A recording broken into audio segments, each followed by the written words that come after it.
I want to talk to you about this story from the Telegraph, saying that double jabbed people carry the same levels of COVID as unvaccinated people. The Delta variant being blamed for a rise in the viral load, and a study suggesting that actually fully jabbed people are equally as capable of passing on the virus as the non immunised. So, this is a study that has been done for the research into COVID, and it's by the University of Oxford on the Delta variant.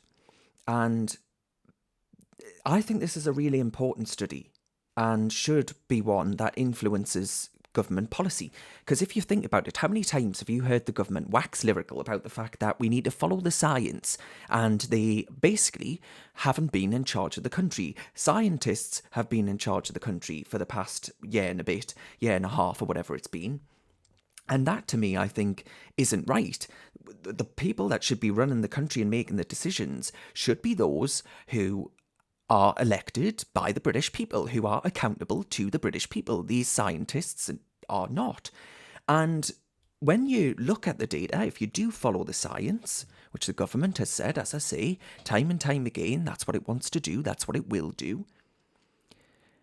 When you actually think about the consequences of vaccination passports, which would create healthcare apartheid in this country, which would for the first time say to someone, show your papers to access a pub, club and other venues, stadiums and what have you.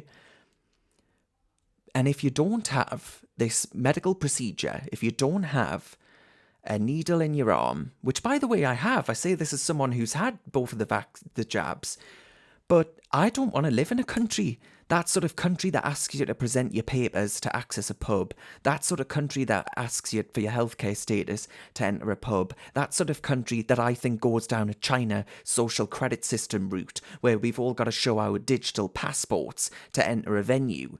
That's not what I think is in the spirit of the British tradition of freedom and liberty and all these other things.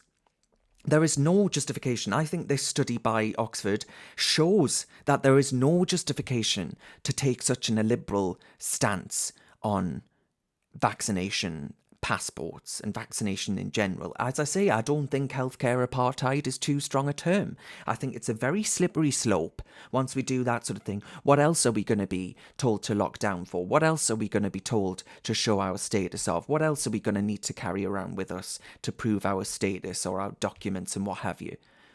It's a sort of Stasi-like state that this pandemic has turned us all into. And I really worry, folks, that once you give government a little bit of room, they seldom ever give it back. Seldom ever give it back. The kind of freedoms and liberties that my grandfather and many other people fought for, in this, not just in this country, but around the world, I think are in peril or at risk. And I really, really strongly, as I say, as someone who was pro-vaccination, I really, really struggle with this idea of vaccination passports. And as I say, it was something that I resigned from the Conservative Party over. And if they go ahead and do it, I think we are standing on the precipice. I really do think that we're going down a pretty horrible route, and one that I will not endorse or encourage. So there we are, folks. Let us know what you think in the comment section.